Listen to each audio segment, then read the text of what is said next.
Welcome to this video following the journey of turning this original sculpture into a permanent bronze bust.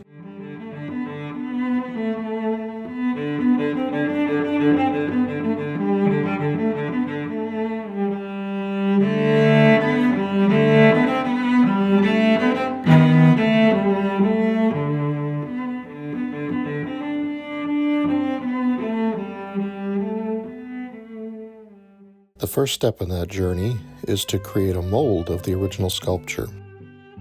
The first layers of that mold are made of a flexible latex rubber that's mixed in two parts.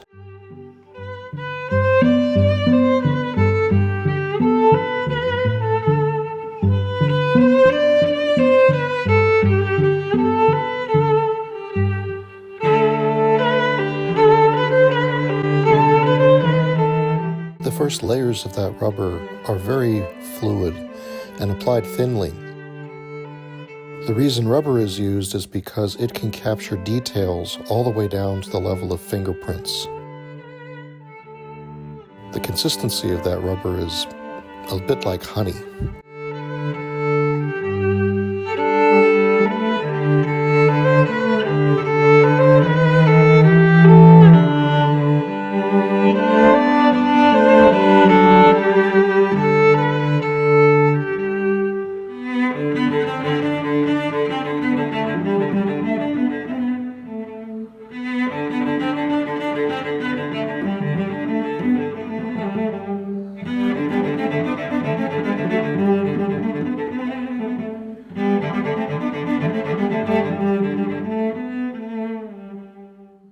Compressed air is being used to push that thin rubber into all the little nooks and crannies to get full coverage.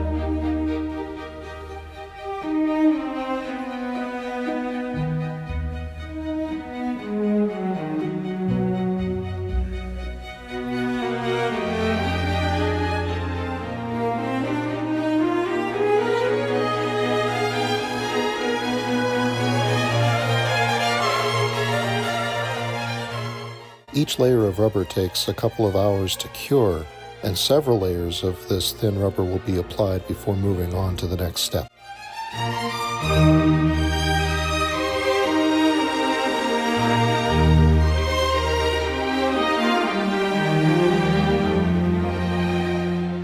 The black lines you see indicate where they plan to separate the parts of the mold. Each mold is made in multiple parts which sandwich together to completely encase the sculpture.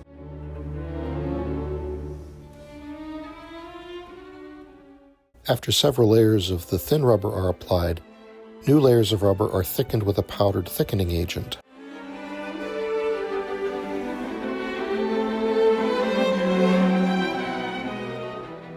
Here you see wide beads of that thickened rubber being applied along the black lines to create flanges at the seams.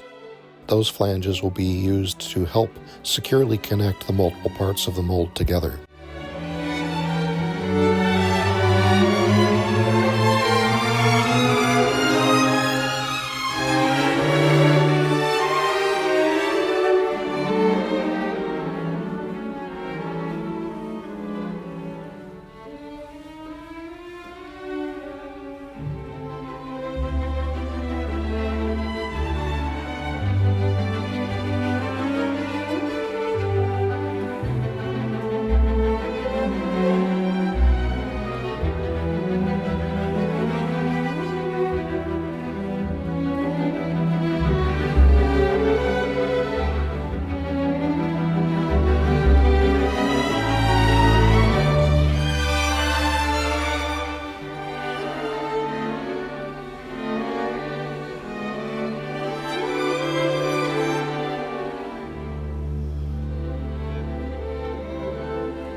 The last layer of the rubber mold is a very thick layer of the thickened rubber.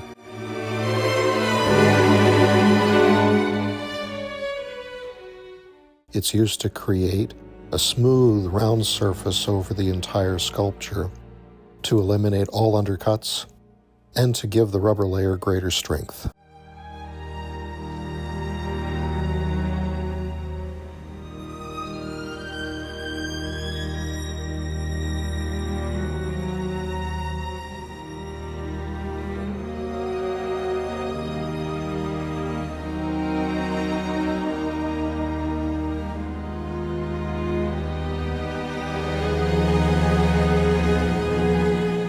Watching this part of the process seemed to me a bit like watching a marble statue be reabsorbed back into the rock.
Now that the rubber layer of this mold is finished, a second plaster layer is required.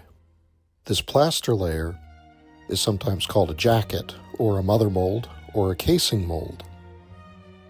The rubber layer is capable of capturing extreme fine detail, but rubber is flexible and struggles to hold its shape. The casing mold, or jacket, helps that rubber layer to hold its shape.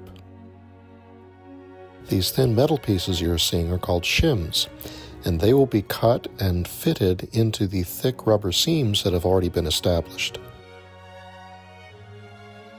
The purpose of the shims is to create a barrier between the various parts of the plaster layer to prevent them from sticking together and to establish a large and secure flange.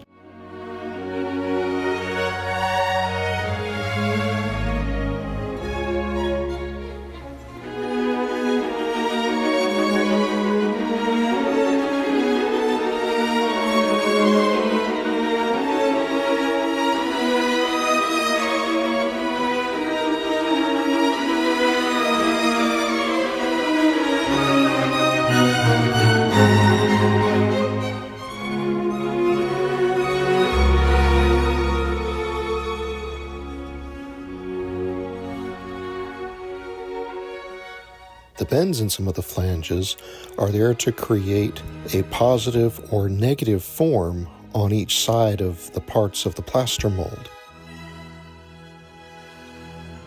Those forms will enable the various parts of the plaster mold to key or lock into each other very securely so that a very precise form is created.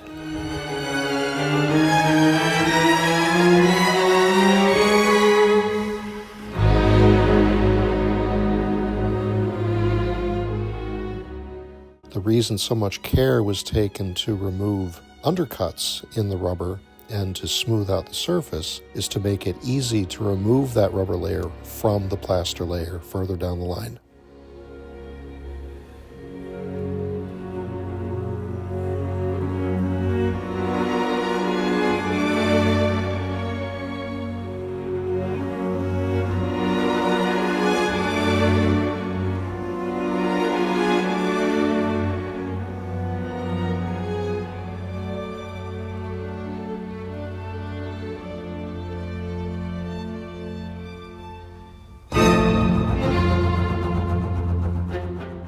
As with the first layers of rubber, the first layers of plaster are also applied very thinly in what is called, for obvious reasons, a splash coat.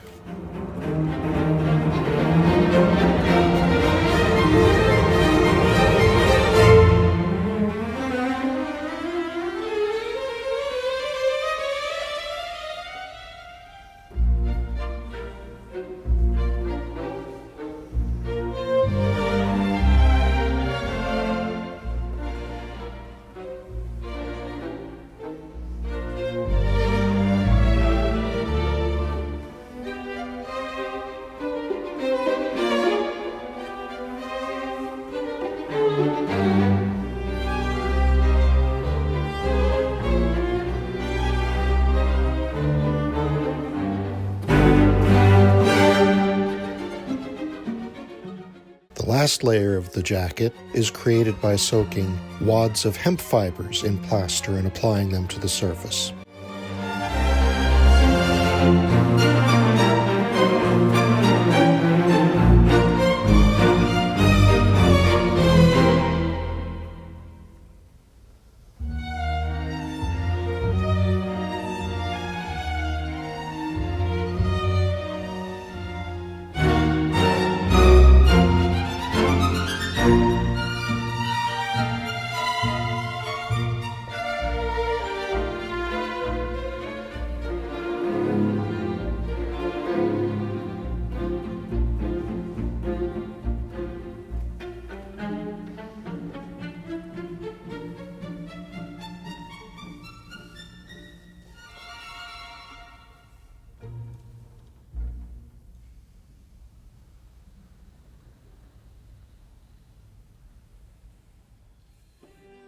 A double layer of plaster-soaked hemp is applied to the flange to give it extra strength.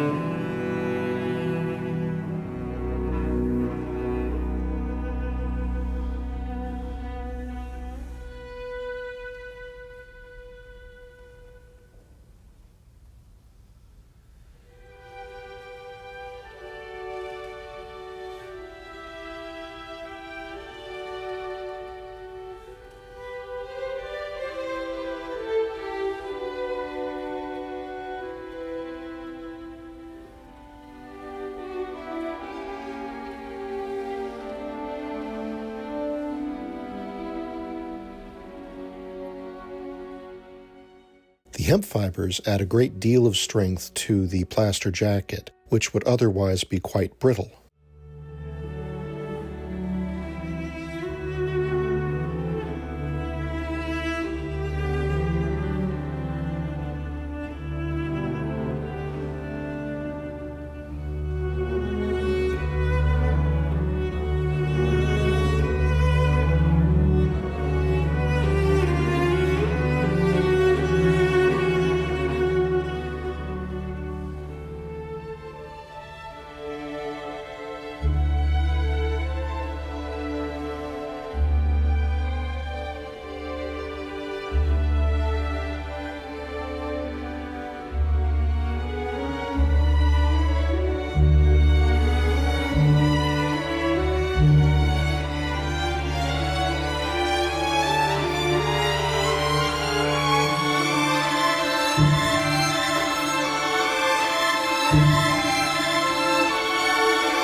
A piece of steel rod has been added to the front of this mold to give it even greater support and strength.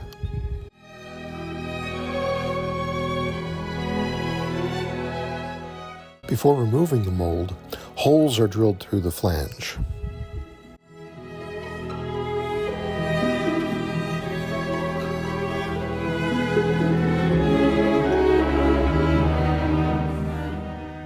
These will enable bolts to be used to securely hold all the parts of the mold together.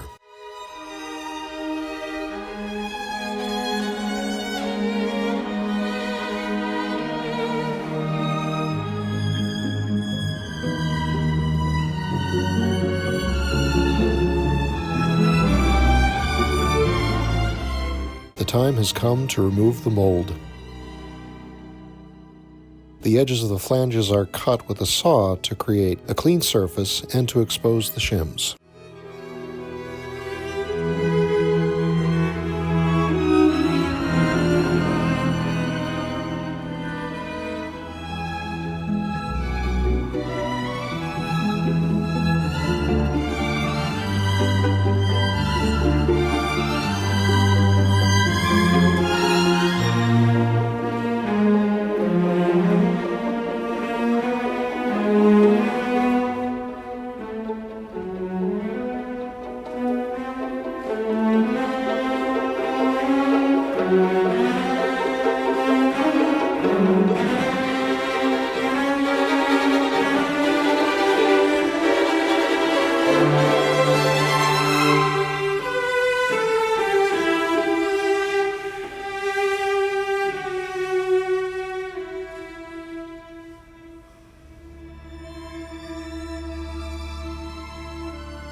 Exposing the shims will reveal a crack between the parts of the plaster mold, enabling them to be removed.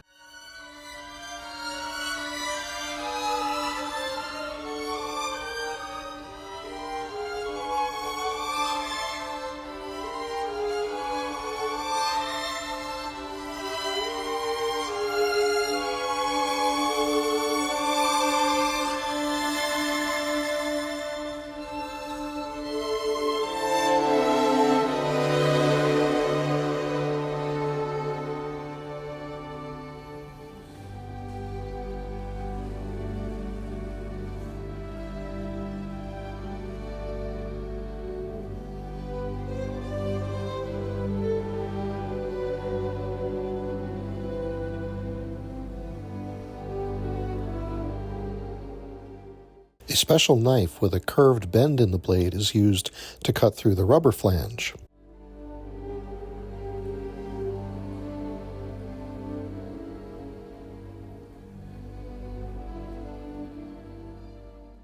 As with the bent pieces of shim, the curve will create a cut that will precisely register one side to the other.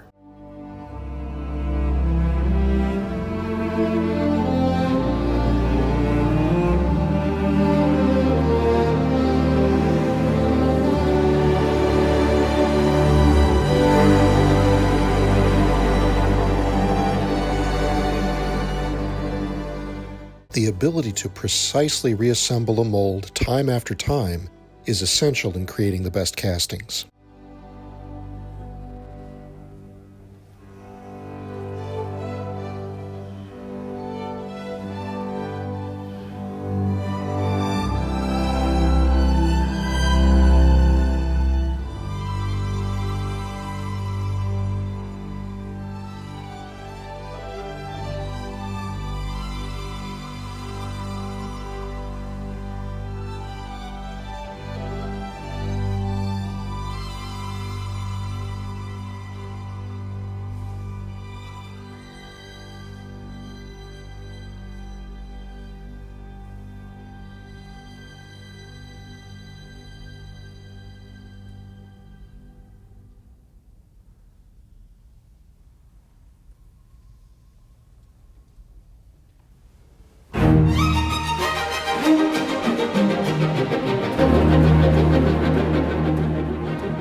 The removal of this mold will inevitably mangle the original sculpture in some way. But that's okay. Whether a sculpture is made in clay or wax, its entire purpose for existing is to enable the creation of this mold.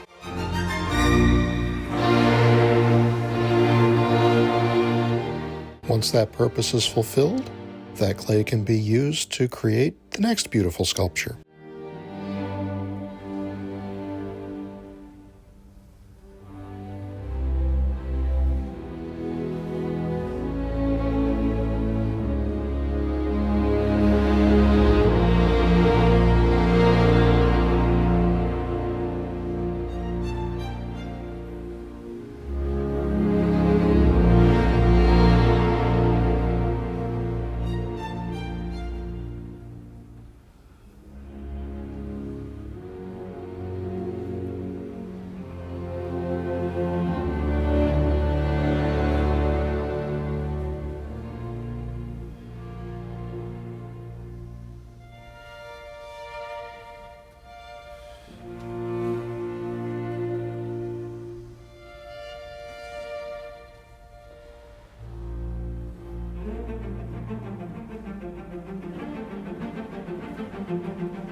Now that this mold is complete, we're ready to move on to the next step in casting a bronze statue.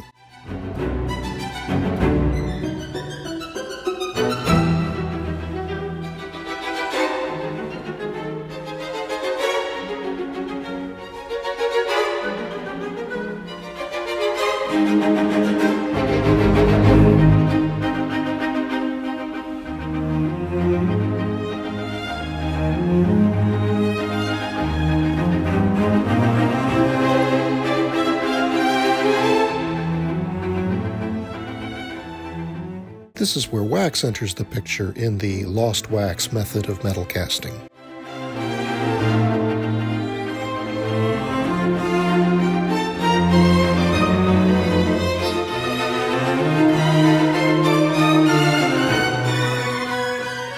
Plaster crap has been used to cover the flanges of the mold to keep them clean, while wax is carefully brushed into the interior of the mold to coat every surface.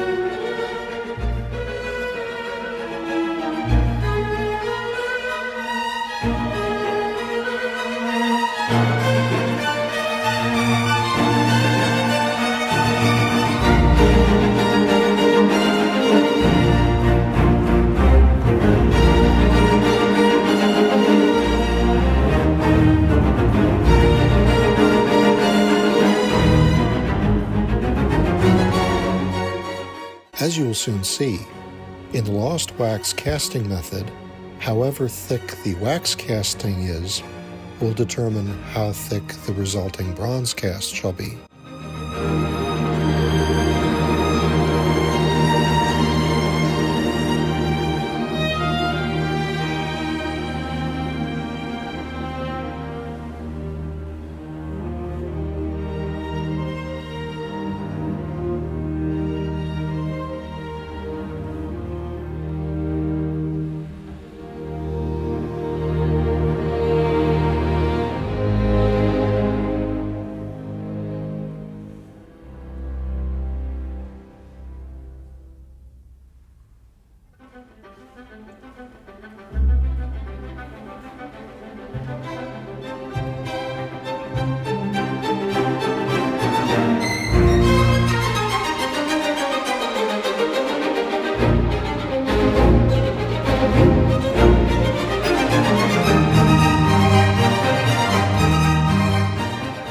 After a good thickness of wax has been created, the mold is reassembled.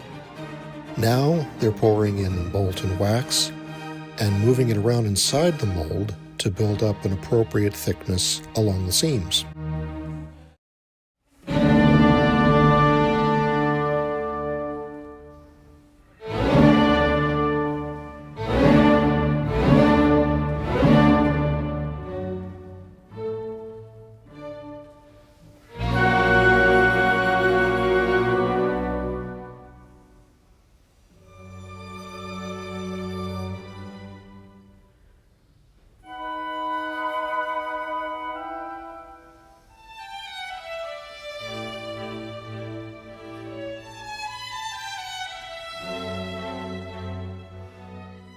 The wax casting is now ready to be removed from the mold.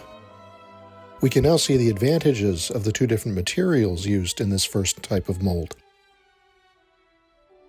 The rigid plaster layer helps the rubber layer hold its form, while the flexibility of the rubber layer allows it to be removed more easily from the complex shapes of the sculpture.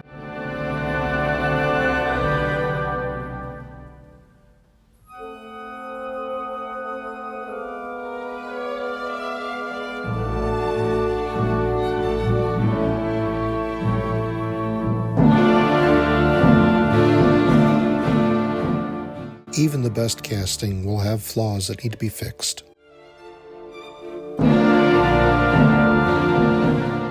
From air bubbles that need to be filled, to flashing at the seams that needs to be removed, or small parts that have been broken or misshapen in removing the mold.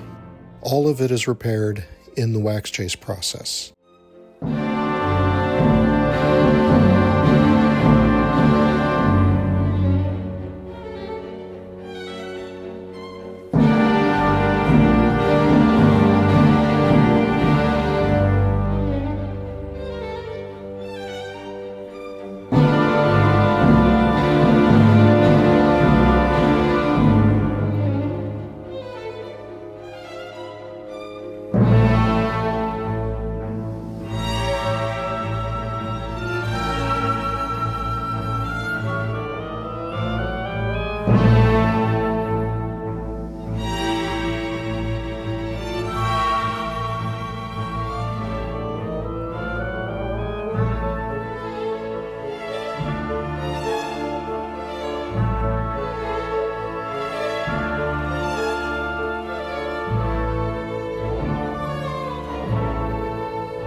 After initial repairs have been made in wax chase, the artist inspects their work to identify any further repairs or corrections that they want made. There are two molds used in the lost wax casting process. The first mold we've seen can be reused many times to make multiple castings. The second mold is a one-time use only ceramic mold. In addition to making repairs, the wax chase process also prepares the wax casting for that second ceramic mold. One of those preparations involves attaching what are called sprues. The sprues are a network of wax rods by which the molten metal will reach the part to be cast, or which will serve as air vents that will allow air to escape from the inside of the mold so that the metal may flow uninhibited.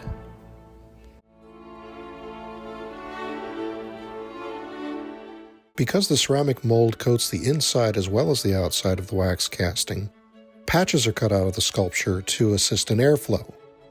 Those patches will be cast along with the rest of the piece and reattached later after it's cast in bronze.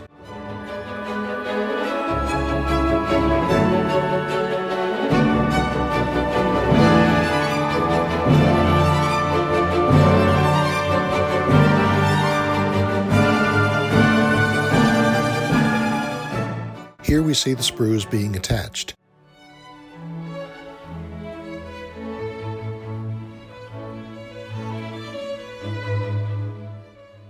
The network of sprues converge at a wax cup or bell. This will eventually become the receptacle into which the molten bronze will be poured.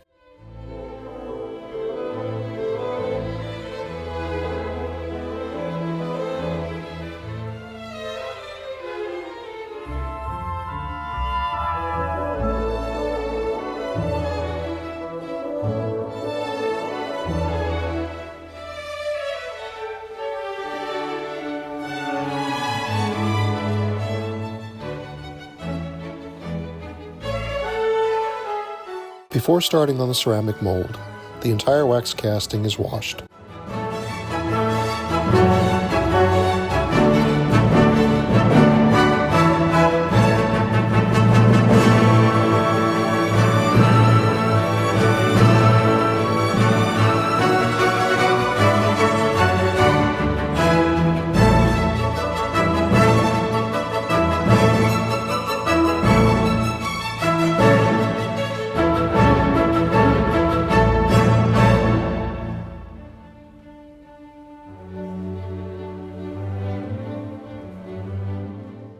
The ceramic mold is created by dipping the wax casting in alternating layers of liquid ceramic and sand.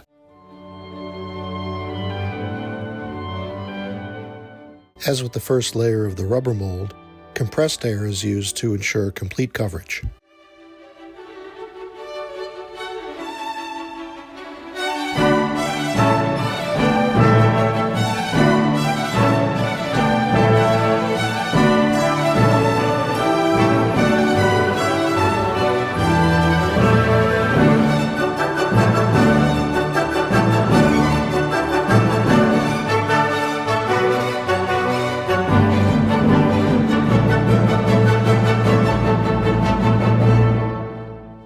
For the first few layers, a fine grit sand is used.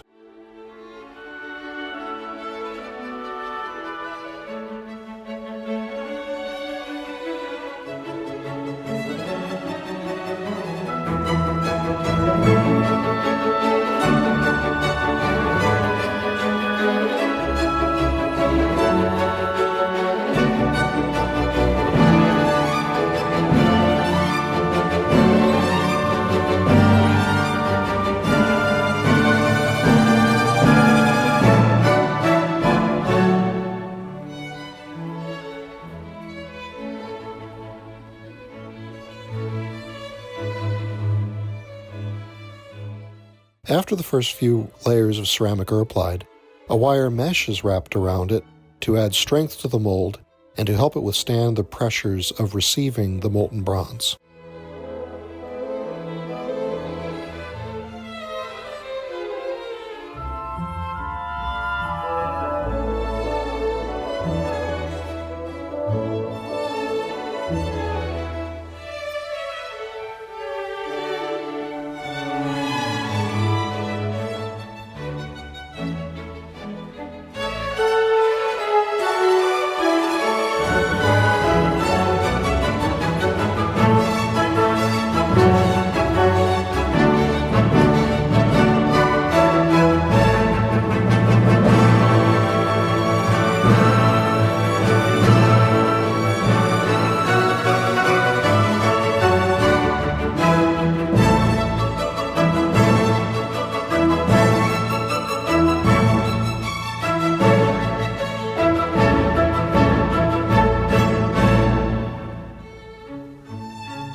Two different types of ceramic are used to combine the advantages of both.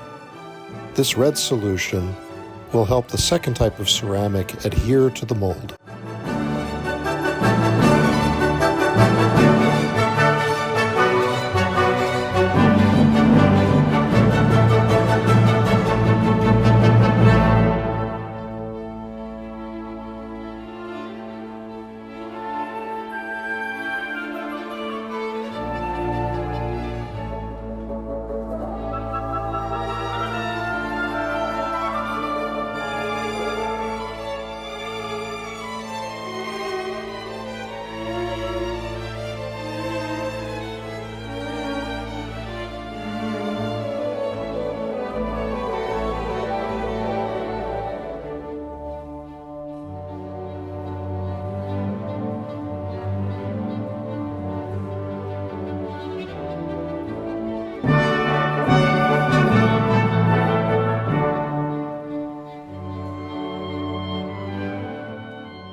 For the remaining layers of this mold, a coarser sand will be used.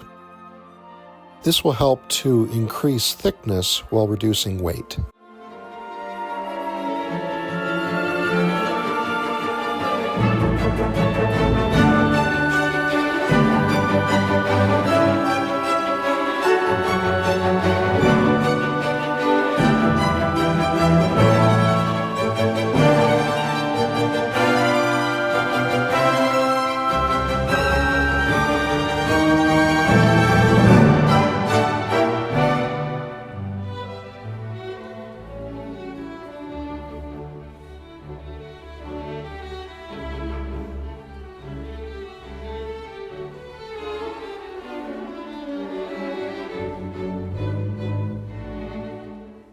Because this is a one-time use mold, it is sometimes called a waster mold.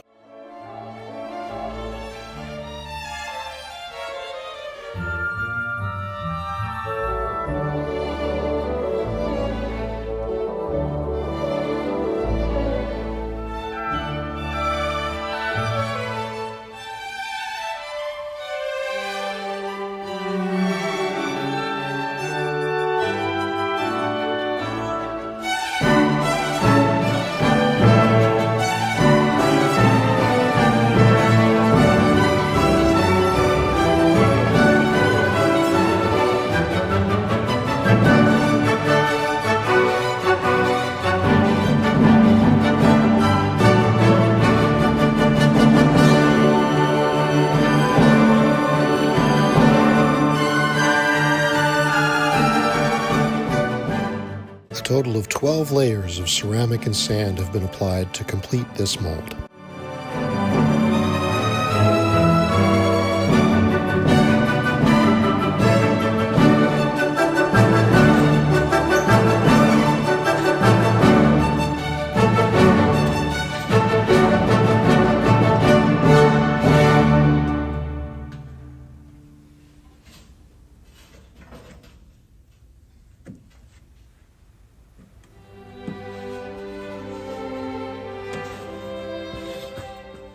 After at least a week of drying, the ceramic mold is placed in a kiln to harden the ceramic and melt out the wax.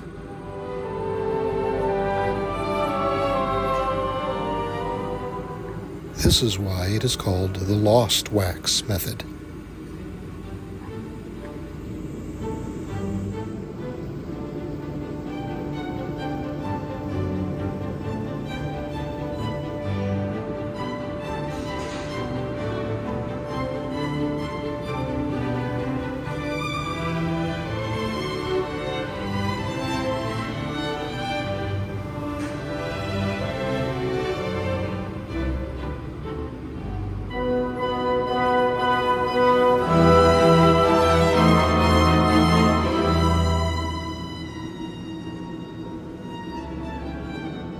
Where once there was wax, there is now a cavity in the shape of the parts to be cast.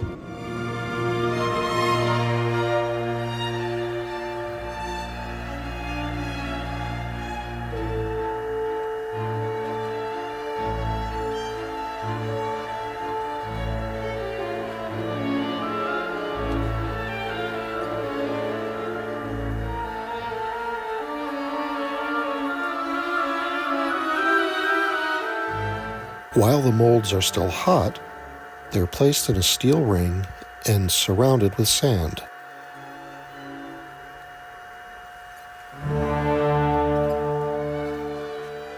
The sand will help the molds to stay upright, and will help them to withstand the pressures of having molten bronze poured into them.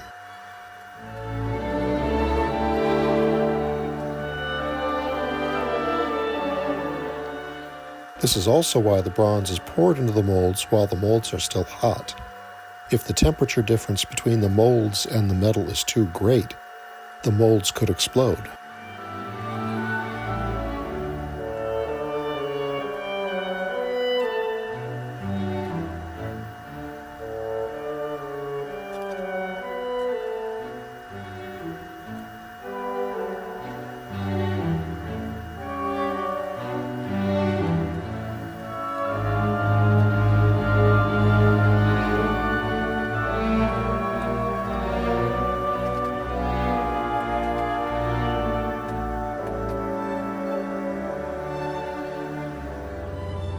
This is easily one of the most exciting parts of the process to watch.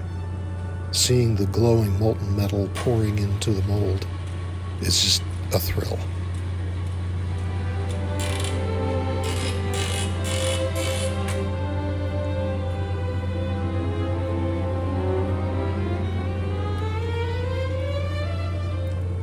The bronze is heated to as much as 2,200 degrees Fahrenheit to make it this fluid.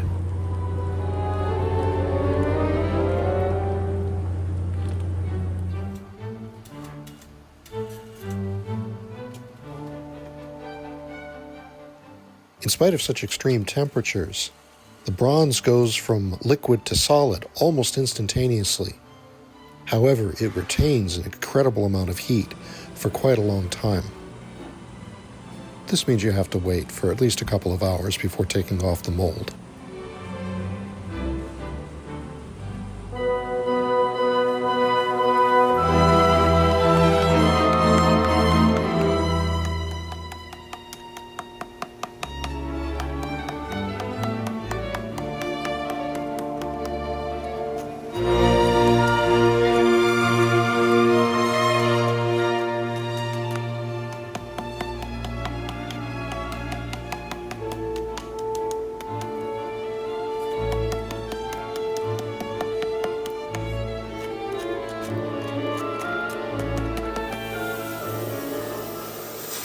Now that the sculpture has been cast, the now bronze sprues have served their purpose.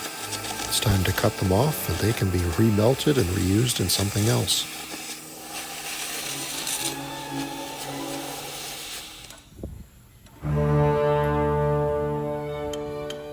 It takes a lot of work to remove the waster mold from the sculpture, both inside and out.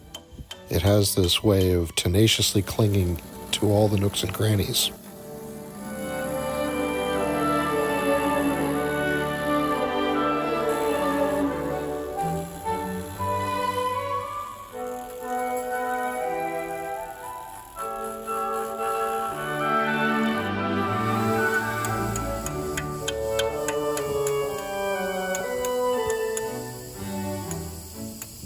Part of that difficulty is because while you're working with these power tools and chisels to remove the slurry mold, you're trying desperately to avoid messing up the sculpture, putting dents and dings and things into it.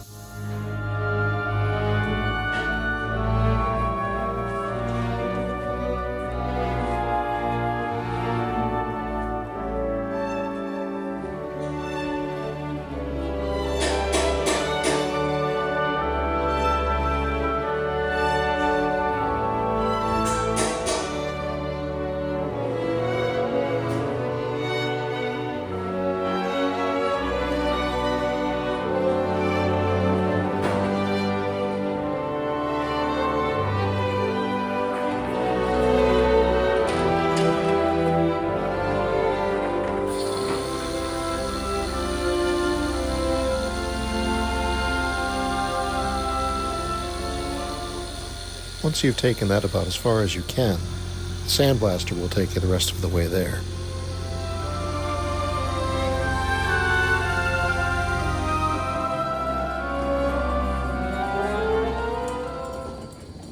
Somehow, the look of freshly sandblasted bronze has always reminded me of fired pottery.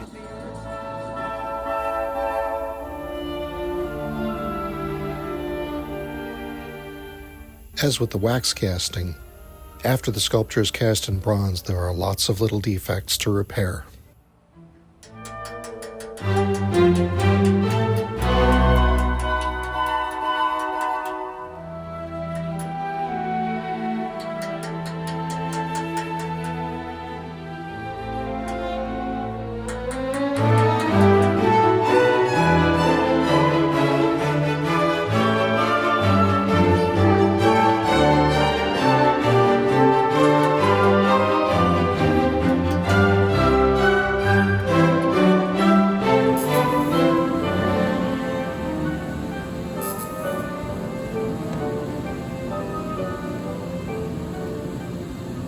Many of those repairs are made using a TIG welder.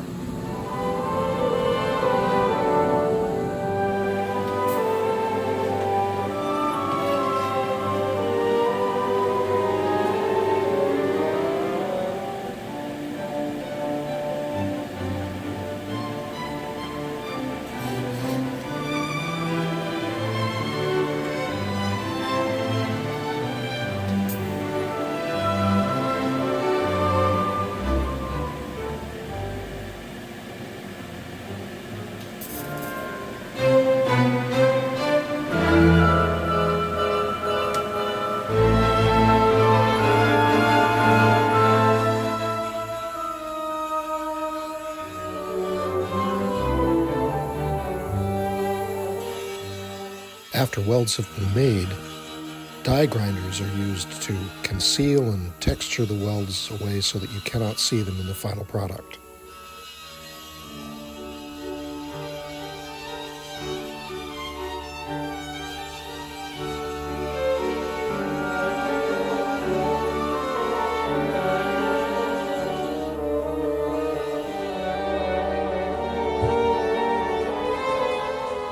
My career as a sculptor actually started after I took a job as a metal chaser in a bronze art foundry.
It's been nearly 20 years, and my welding skills aren't what they used to be, but I still love it.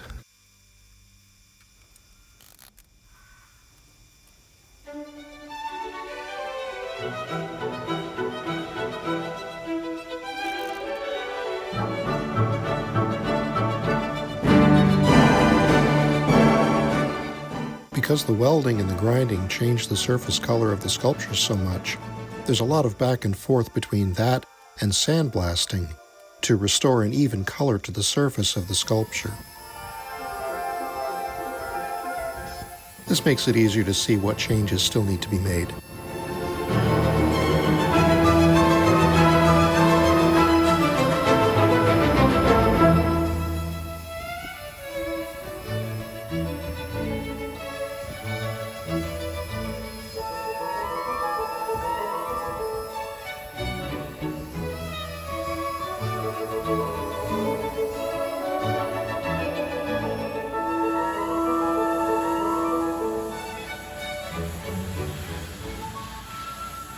the sculpture is sandblasted one last time before the final step.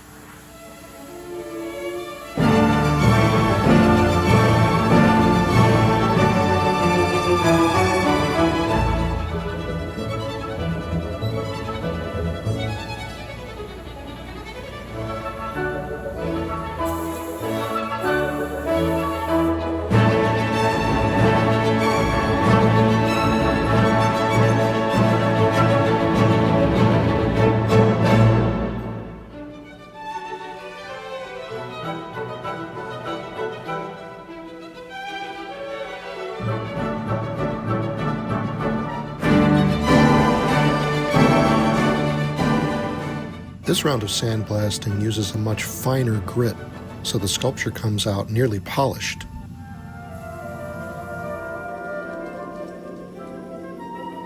The last step in the process is to apply a chemical patina.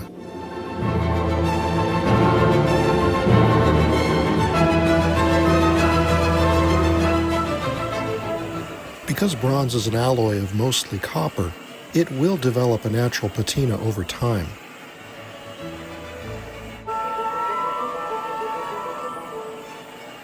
However, most bronze sculptures have a chemical patina applied to achieve the final color that the artist is looking for.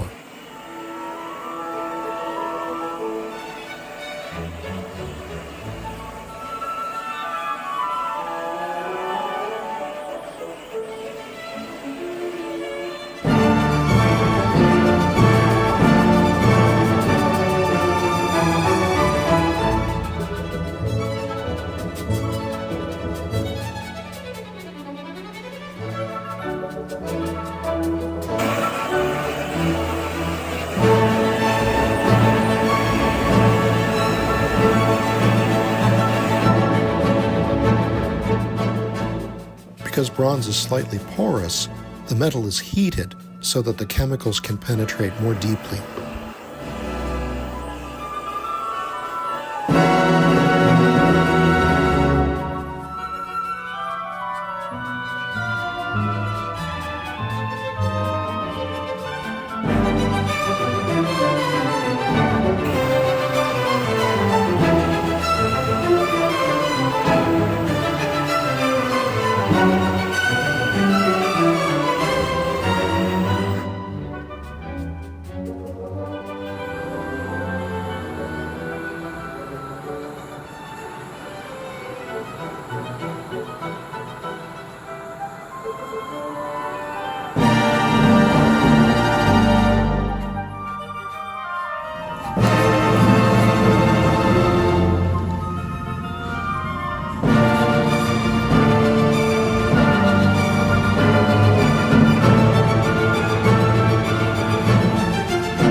Hot wax is applied as a final protective layer.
when you consider how many complicated steps there are and how many different people may work on a single piece, it's truly remarkable that a final bronze turns out as close to the original sculpture as it does.